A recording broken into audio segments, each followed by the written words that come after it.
مرحبا مرحبا مرحبا مرحبا.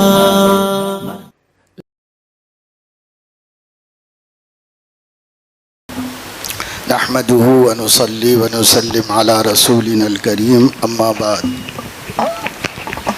بہت خوشی کی بات ہے کہ آپ حضرات نے اپنے اپنے ذہن میں جو باتیں تھیں وہ وضاحت کے ساتھ اور آزادی کے ساتھ یہاں پر رکھی ہیں، اور بلایا بھی اسی لیے گیا تھا کہ تمام علاقوں میں اس وقت صورتحال کی بے چینی سے جو ذہنی اور قلبی کیفیت ہے وہ بڑوں کے سامنے آئے اور اس کے بعد بڑے کوئی لائحہ عمل تیار کریں. ملک کی موجودہ صورتحال میں میں بھی انہی لوگوں کا ایک فرد ہوں جو حیران اور بے چین ہیں اور رہنمائی کے موقف میں نہیں ہوں، اس لیے چند باتیں آپ حضرات کے سامنے اسی طرح پیش کر دیتا ہوں جس طرح اور حضرات نے پیش کی. بعض باتیں اکابر کے سامنے نقل کرنے کی ہیں اور بعض آپ حضرات سے کہنے کی ہیں. پہلی بات یہ ہے کہ یہ جتنی تجویزیں آ رہی تھیں مسلمانوں کی صلاح و فلاح سے متعلق، اس میں ایک بات جو اہم اور ضروری ہے وہ یہ ہے کہ جدید تعلیم یافتہ طبقے کو قریب کرنے اور ان تک دین پہنچانے کی علماء کرام کو فکر کرنی چاہیے. اس کے لیے جو لوگ کالجز میں پڑھ رہے ہیں، پڑھا رہے ہیں اور جو پڑھ چکے ہیں، تعلیم یافتہ ہیں، ان میں اور ہمارے درمیان میں زیادہ رابطہ نہیں ہے، اس میں کوئی شک نہیں. بعض مسجدیں ایسی ہیں جہاں مصلی بھی تعلیم یافتہ ہیں اور وہ اپنے امام سے قریب ہیں، لیکن جو عمومی صورتحال ہے پوری ریاست کی وہ بتا رہا ہوں. عمومی صورتحال یہی ہے کہ امام صرف محراب و ممبر سے وابستہ ہے، عوام الناس سے اس کو کچھ لینا دینا نہیں ہے. اس کے نتیجے میں عوام ایک الگ دھارے میں بہہ رہے ہیں اور ہماری ایک الگ زندگی گزر رہی ہے. گویا ہم حجر اسود ہیں جس کی تقبیل کر لی جائے، لیکن یہ کہ اس سے کوئی بات کی جائے، نہ سنا جائے، نہ سنایا جائے، ایسے ہم اپنے آپ کو بنا کے رکھے ہوئے ہیں. اس لیے یہ صورتحال ختم ہونی چاہیے. تمام ائمہ کرام، علماء، مؤذنین، حفاظ جہاں رہتے ہیں اس بات کی کوشش کریں کہ بستی کے نوجوانوں کے ساتھ ان کے تعلقات ہوں. ہم جیسا آدمی نوجوان کو پکڑتا ہے تو گھبراتا ہے. وہ آپ کی عمر کے لوگ نوجوانوں سے ملتے ہیں تو مانوس ہوتا ہے، قریب آتا ہے. عمر بھی ایک حجاب ہے، اس لیے اپنے آپ کے لیے یہ بہت بڑا مسئلہ ہے کہ آپ لوگوں کو اپنائیں. اور یہ میں تقریباً 4-5 سال سے مسلسل سبھی تنظیموں میں جہاں جہاں میرا تعلق ہے یہ کہہ رہا ہوں کہ بھائی علماء عوام سے رابطہ بڑھائیں. ہماری عوام ہم سے جدا ہو کر زندگی گزار رہی ہے جو ان کے بہت سی کوتاہیوں، غفلتوں، نقصانوں کا سبب بن رہی ہے. اب یہ ہے کہ پہلے زمانے میں وہ ہمارے طالب تھے، لیکن اس زمانے میں ہم ان کے طالب بن جائیں. یہ فرق حالات کے بدلنے سے ہو گیا ہے. کبھی آپ اپنے کو کنواں کہتے تھے، اب اپنے کو ابر بنا لیجئے. حضرت پرتاپ گڑھی رحمت اللہ علیہ فرماتے تھے، رحمت کا ابر بن کر سارے جہاں پہ چھائیے، عالم یہ جل رہا ہے برس کر بجھائیے. یہ آپ کی ذمہ داری ہے. میں اپنے تمام نوجوان علماء سے یہ بات کہہ رہا ہوں کہ اس طرف خصوصی توجہ دیجیے، آج ہی سے شروع کر دیجیے یہ کام. دوسری چیز یہ ہے کہ نوجوانوں میں خود حیدرآباد میں میری اپنی معلومات کے مطابق اچھے خاصے مہذب اور شریف گھرانوں کے اندر 2 برائیاں عام ہیں، ایک زنا اور ایک نشہ. گھر گھر داخل ہو چکا ہے. اور پڑھے لکھے لوگوں میں مہذب گھرانوں کے اندر، یہاں تک کہ میں چونکہ مسجد میں ہیں، ہم مذہب علماء ہیں، کہہ سکتے ہیں کہ کس گھر میں بیٹیاں جسم فروشی کر رہی ہیں ہم نہیں بتا سکتے. اس کے مہذب طریقے نکل گئے ہیں اور جو اس پر پردہ بنے ہوئے ہیں، کلچر اس پر پردہ بنا ہوا ہے، لیکن ہو رہا ہے یہ بہت تیزی کے ساتھ کام. اس کی طرف ہمیں توجہ دینے کی ضرورت ہے. یہ جو بات بار بار آئی کہ مایوسی کی باتیں نہیں کرنی چاہیے، لیکن بیماری کا تذکرہ بھی کرنا چاہیے، ورنہ بیماری کا حل کیسے ہوگا؟ اس کے لیے ہم غور کیسے کریں گے؟ اس کے مسائل کیسے نکلیں گے؟ یہ بیماریاں ہیں۔ حضرت مفتی شفیع صاحب رحمۃ اللہ علیہ نے لکھا ہے، کسی وبا کے عام ہو جانے کا یہ مطلب نہیں ہے کہ اب وہ صحت بن گئی ہے، وہ بیماری نہیں رہی اب صحت بن گئی ہے، یہ مطلب نہیں ہے، بیماری ہی ہے، اسے اس طرح فکر کرنا ہنگامی بنیادوں پر ہم کو کرنا چاہیے۔ اسی طریقے سے ایک کام کرنا ہے کہ بہت مسلم نوجوان پڑھ نہیں رہے ہیں، ان کو پڑھنے کی ترغیب دینا ہے۔ انہوں نے ایسے ہی کالجوں میں داخلے لے رکھے ہیں، ایسے ہی کالج میں جاتے ہیں تو ایک تصور یہ بنا ہوا ہے 10ویں کے بعد ہم آزاد ہیں، کوئی ہم کو نہیں پوچھ سکتا، 10ویں کے بعد ہم کالج میں جا رہے ہیں، لہذا اب ہر برائی کرنے کے لیے ہمیں آزادی ہے۔ اس لیے ان بچوں پر نظر رکھنا اور اس عمر کے بچوں کو تھوڑا سا اسلامی رہنمائی پہنچانا، آخر وہ مسلمان ہیں، تھوڑا چھیڑا جاتا ہے تو ان کے اندر دیانت، تقوی، پرہیزگاری بسا اوقات ہم لوگوں سے بھی زیادہ آ جاتی ہے۔ اس لیے ہیرے ہیں پتھروں میں پڑے ہوئے ہیں، ان ہیروں کو اس میں سے تلاش کرنا، نکالنا اور ان کو صحیح کرنا ہے۔ ابھی ایک تقریب کے بارے میں ایک ٹیچر نے، معتبر ٹیچر نے بتایا کہ غیر مسلم کالج میں پڑھنے والے مسلم لڑکوں لڑکیوں نے، صرف مسلم لڑکوں لڑکیوں نے علیحدہ ایک پارٹی کی جس میں 12 لاکھ روپے خرچ کیے ایک رات میں، اور اس میں بچیوں کے برقعے چھین کے نکال کے چھپا دیے اور اس کے اندر حقہ، نشہ، ہر چیز کی۔ اور جب کالج کے ذمہ داروں سے سرپرستوں نے شکایت کی تو انہوں نے کہا یہ آپ کی قوم کے بچے ہیں، ہمارا کوئی بچہ اس میں شریک نہیں ہے۔ تو یہ آج ہمارا کلچر ہو رہا ہے کالجوں کا، اس پر بڑی توجہ دینے کی ضرورت ہے۔ میرے عزیزوں، پیارے نوجوانوں، آپ ہی کر سکتے ہو، اب کوئی کرنے کے موقف میں نہیں ہے، سب کو سیاست کھا گئی ہے۔ اللہ کے واسطے محنت کرنا ہے تو علماء ہی کر سکتے ہیں۔ آپ ہی اس قوم کے اوپر محنت کیجئے اور ان کو صحیح راستے پر لگانے اپنی ذمہ داریاں اور نیابت نبوت اور وراثت نبوت کے الفاظ کے وزن کو سمجھیے، ذمہ داریوں کو سمجھیے اور آگے بڑھ کر کام کیجئے۔ اور ایک بات یہ میرے ذہن میں ہے آپ لوگوں سے کہنے کی کہ سوشل میڈیا پر سیاسی امور میں شخصی رائے مت دیجیے۔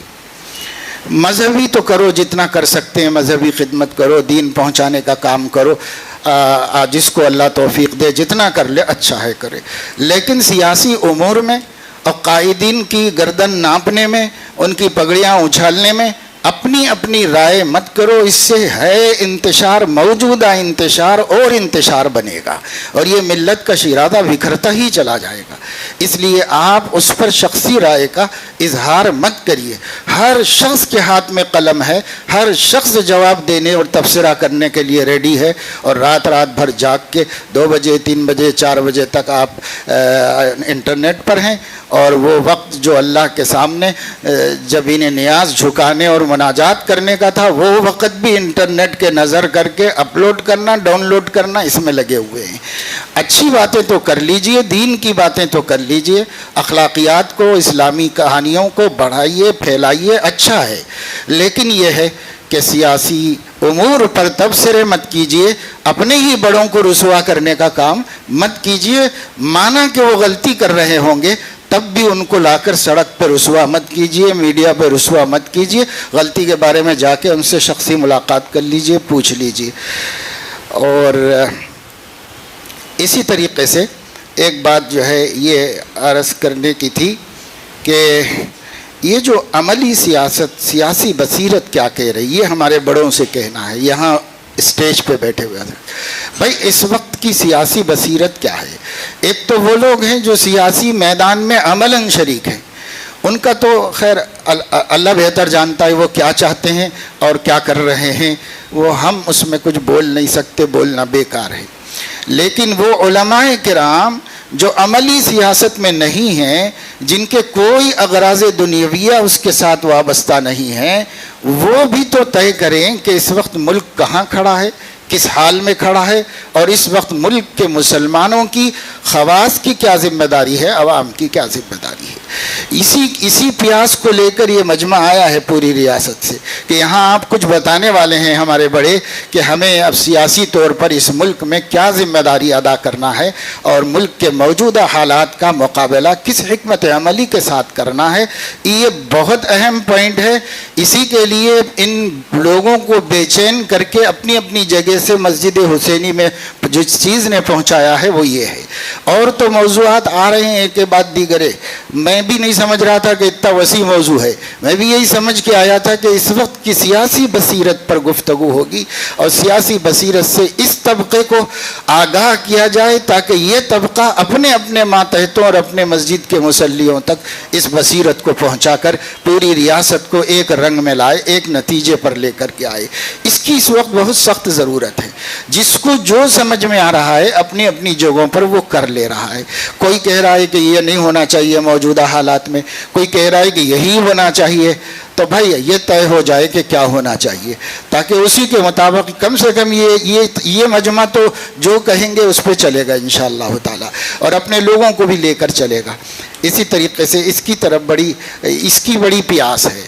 اس وقت ہم بہت جو آنکھوں سے دیکھ رہے ہیں, جو کانوں سے سن رہے ہیں, زمین پر رہنے سے زمین کے نیچے چلے جانا بہتر محسوس ہو رہا ہے. ایسے حالات اس وقت ملک میں ملت پر آئے ہوئے ہیں. تو اس وقت ہمیں سب سے زیادہ ضرورت اس حوالے سے سوچنے کی ہے. اس لیے کہ ہم سیاسی اکھاڑے میں نہیں ہیں. ہم کو بحیثیت علماء عوام کو کیسے سنبھالنا ہے اور کس طرح اس امت کو مضبوط رکھنا ہے, جس میں ایک بنیادی بات تو وہی ہے کہ بزدلی ور وہن آنے نہ دیا جائے. تو اس کے لیے تو کام ہو رہا ہے اور ہونا چاہیے اور زیادہ بڑے پیمانے پر ہونا چاہیے. لیکن پھر بھی کچھ ہم کو اقدامات کرنے ہوتے ہیں جس سے ہم ضرر سے اپنے کو بچا سکیں اور مفادات کو حاصل کر سکیں. رہنا ہم کو یہیں پر ہے, اسی مٹی میں پیدا ہوئے ہیں, اسی مٹی سے اور اسی مٹی میں جانا ہے. اس لیے ہم کو کچھ سوچنا پڑے گا اور سوچ کر اپنے لیے لائے عمل تیار کرنا پڑے گا. جو لوگ کام کر رہے ہیں اس وقت میں, جن سے ہم کو مقابلہ ہے, ان لوگوں کا یہ 5 مہینے کا 5 سال کا پلان نہیں ہے. انہوں نے 100 برس تک کسی متقی اللہ والے کی طرح اپنے آپ کو چھپا کر ڈھکا کر یکسوئی کے ساتھ ایک کام کیا ہے, جس کے بعد ان کے پاس ہر سوال کا جواب ہے, ہر مسئلے کا حل موجود ہے. یہ سب پہلے طے ہو چکا ہے, بعد میں منظر پر آئے ہیں اور ہم لوگ کچھ بھی نہیں طے کر کے اس وقت میں مقابلے کے لیے کھڑے ہیں. اس وجہ سے ہمیں بھی کچھ طے ہونا چاہیے. ہماری اس مجلس میں مجھے یہاں آتے ہی خیال آیا کہ بھئی کوئی تو سنجیدہ ایسی مجلس ہو جس میں ہمارا یہ میڈیا نہ ہوا ہمارے ساتھ, کوئی تو مجلس ایسی ہو. یہودیوں نے یہاں تک کر دیا ہے کہ پہلے حرم میں جمع ہوتے تھے دنیا بھر کے علماء اور کچھ مسلمانوں کے بارے میں سوچتے تھے, تو حرم کی سیکورٹی کا بہانہ کر کے وہاں کا پورا سیکورٹی سسٹم اپنے ہاتھ میں لے کر نگرانی کر لی. اب کیا تحفظ دیا کہ صاحب یہودیوں کے خلاف بددعا نہ کی جائے, دعائیں مختصر کی جائیں, عالمی حالات پہ نہ بولا جائے اور یہ نہ کیا جائے. اسی کی نگرانی کی اور اسی پہ پابندیاں لگا دی. یہاں تک کہ غیر المغضوب علیہم ولا الضالین کی تفسیر میں یہود و نصارہ کا نام نہ لیا جائے, اس پر بھی پابندی لگا دی گئی. تو اب آپ بتائیے کہ ہم ہر جگہ میڈیا کو لے کر کون سی سیکریٹ محفل ہے جہاں پر کم سے کم, خیر جاسوسوں سے تو وہ بھی خالی نہیں ہوتی, لیکن پھر بھی ہم لوگوں کو کچھ سوچنے کے لیے, غور کرنے کے لیے سنجیدہ بیٹھنے کی ضرورت ہے کہ ہم بیٹھ کے کوئی لائے عمل تیار کریں. میں نہیں بتا سکتا کہ اس وقت میں کرنا کیا چاہیے, یہ تو وہ حضرات بتائیں گے جو عملی طور پر ایک عرصے سے یہ کام کرتے چلے آ رہے ہیں. ایک بات اور آپ کو یہ کہنی ہے کہ علماء کرام جو ہیں وہ آزادانہ کام کریں. بسا اوقات بہت جگہوں پر یہ ہو رہا ہے کہ بات تھوڑی سی بعض لوگوں کو تلخ لگے گی, لیکن حقائق یہاں سب بول رہے ہیں. اس لیے میں بھی ایک اپنا 50 سالہ تجربہ آپ کے سامنے رکھنے کے لیے یہ بات کہہ رہا ہوں کہ بہت جگہوں پر علماء کو مختلف محاذوں پر کام کرنے میں سب سے بڑی مانع تبلیغی جماعت ثابت ہو رہی ہے. وہ ان کو کام مختلف محاذوں پہ کرنے نہیں دے رہی. ان بیچاروں کا اپنا ماننا یہ ہے کہ ان کے ہی ایک راستے سے آئیں. میں اس کی ایک چھوٹی مثال آپ کو دینا چاہتا ہوں. جب میں حفظ کر رہا تھا ہردوئی میں, اس وقت میں ایک طالب علم ہردوئی ہی سے پڑھ کے دیوبند سے فارغ ہو کے دعوت و تبلیغ میں سال لگا کے آئے. اور حضرت سے یہ شکایت کرنے آئے کہ آپ کے مدرسے میں دعوت کا کام نہیں ہوتا ہے۔ اس پر حضرت بہت سی مثالوں سے ان کو سمجھا رہے تھے، صبر سے اپنے ہی شاگرد کو۔ ایک مثال یہ دی کہ تمہارے گاؤں میں جامع مسجد ہے نا؟ کہاں؟ اس جامع مسجد میں آنے کے کتنے راستے ہیں؟ تو انہوں نے کہا 3 راستے ہیں، داہنے بامنے سے راستہ ہے۔ اگر عصر کی اذان ہو جائے اور اس مسجد کے اندر لوگ نماز پڑھنے آئیں، ایک راستے سے آپ آتے ہیں، باقی لوگ دوسرے راستوں سے آئیں، تو وہ جو دوسرے راستوں سے آئے وہ عصر میں شریک ہوئے کہ نہیں ہوئے؟ تو مجھے اب تک اچھی طرح یاد ہے کہ انہوں نے کہا کہ میں تو یہی کہوں گا کہ میں جس راستے سے آیا اسی سے آنے والے کی نماز ہوئی۔ یہ چیز اب بڑھتے اتنی ہو گئی ہے کہ کئی مہاراشٹر میں تو اس قدر مشکلات ہیں کہ کوئی کام کسی دوسرے کو کرنے ہی نہیں دیا جا رہا ہے۔ تو میں علماء سے اللہ کے نام پر اپیل کروں گا، دعوت و تبلیغ کا مکمل ساتھ دیجیے، بھرپور ساتھ دیجیے، باہر سے دیجیے، اور آپ جو ہے اپنا کام، اپنی ذمہ داریوں کو تمام محاذوں پر دین کو زندہ کرنے کے لیے سنجیدہ ہو جائیے اور اس طرح کام کیجیے۔ یہ ایک بڑی مشکل میرے سامنے ہے، اس وجہ سے میں نے یہاں بیان کر دی۔ گو یہ ہے کہ آپ کا تجربہ اس کے خلاف ہو، میں کسی سے اختلاف نہیں کرتا۔ اور دوسری بات یہ ہے کہ ترجیحی بنیاد پر کام کرنے کی ضرورت ہے۔ جتنی باتیں اس وقت یہاں آئی ہیں، ان باتوں کے اندر مختلف کاموں کے مشورے آئے ہیں، تو اس وقت حالات کے حساب سے یہ علماء طے کریں، داعی علماء طے کریں کہ بھائی ترجیحی بنیاد پہ کام شروع کہاں سے کیا جائے، پہلے کون سے کام پر سب مل کے لگ جائیں اور اس کے بعد دوسرے کام ہوں، پھر تیسرے کام ہوں، کیونکہ آپ کو پتہ ہے کہ اسلام میں ترجیح راجح مستقل عنوان ہے اور مستقل بحث ہے۔ ترجیح راجح اسلام کی خاص شان ہے، اس لیے آپ اس وقت میں اس کو بھی طے کریں کہ ابھی ہمارے یہ سب علماء کہاں سے کام کا آغاز کریں، اور پھر ایک ایک چیز اس کے بعد دوسری، دوسرے کے بعد تیسری، اس طریقے سے ہم کرتے چلے جائیں۔ ایک یہ صورتحال ہے۔ اور ایک بات آئی تھی کہ کارکنان کی ہمارے پاس کمی ہے۔ دیکھیے، کارکنان عوام میں ملیں گے، جتنی باطل تنظیموں کو کارکنان ملے ہوئے ہیں، پبلک میں سے ملے ہوئے ہیں، وہ سب علماء نہیں ہیں۔ ہم چاہ رہے ہیں کہ علماء ہی ملیں، تو علماء اگر عوام سے رابطہ کریں گے، کام کے لوگ آپ کو ملیں گے، ایک سے ایک کام کے لوگ ہیں، مخلص بندے ہیں، وہ بچے اتنی محنت کر کے دیں گے ہم کو کہ ہم انہی سے کام لے سکتے ہیں۔ اس لیے اس مسئلے کا حل عوام سے رابطہ ہے، عوام سے رابطے پر آپ کو قابل ترین لوگ مل جائیں گے۔ ایک یہ ہے کہ ڈسٹرکٹ میں بطور خاص حیدرآباد چونکہ بڑا شہر ہے تو بڑے شہر میں ہر چیز ہضم ہو جاتی ہے، لیکن چھوٹی جگہوں پر کوئی بھی چیز ہضم نہیں ہو پاتی، اس لیے وہاں پر ہمیں یہ دیکھنا ہوگا کہ علماء کے درمیان کی رنجشیں ختم ہوں اور آپس میں ہم لوگ عبوری طور پر ایک ہو جائیں۔ اور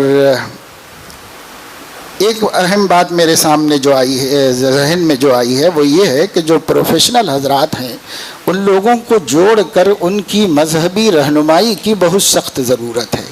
ابھی یہ بات بار بار آئی ہے حجاب والی، اس میں ایک آندھرا پردیش میں اچھے سینئر وکیل ہیں، ان سے میری بات ہوئی تھی ابھی 2-3 دن پہلے، وہ اس کا ذکر نکل گیا، تو وہ یہ بتا رہے تھے کہ یہ آرگومنٹ لائی ہوئی ہے، انہوں نے بیٹھ کر مکمل سنی ہے اس بحث کو۔ اس بحث کے اندر مثال کے طور پر جج نے یہ بات کہی تھی کہ قرآن میں اس کا حکم ہے کیا، تو انہوں نے آیت پڑھ کے سنائی، ترجمہ بتانے کے لیے کہا تو انہوں نے تفسیر پیش کی، انہوں نے کورٹ نے کہا کہ یہاں معتبر تفسیر عبداللہ یوسف علی کی ہے، اسی میں دکھائیے ترجمہ۔ چنانچہ اسی میں ترجمہ دکھایا گیا، تو وہاں اس کا ترجمہ لکھنے کے بعد انہوں نے خود ایک کوشچن مارک ڈال دیا ہے کہ کیا اس زمانے میں بھی اس کا حکم ہے، یہ انہوں نے ڈال دیا ہے، اور اسی کو کہتے ہیں کہ ججمنٹ میں بولڈ حرفوں سے لکھا گیا ہے ان کی اسی رائے کو ججمنٹ کے اندر۔ اسی طریقے سے جج نے پوچھا کہ یہ جو حکم ہے کہ حجاب اوڑھ لینے کا، یہ حکم وجوبی ہے یا استحبابی ہے، کیونکہ آپ کے مذہب میں فقہ میں وجوب اور استحباب کے ساتھ بات کی جاتی ہے، ہر حکم واجب نہیں ہوتا، تو اس پر کچھ زیادہ جواب نہیں دے سکے وہ کلا۔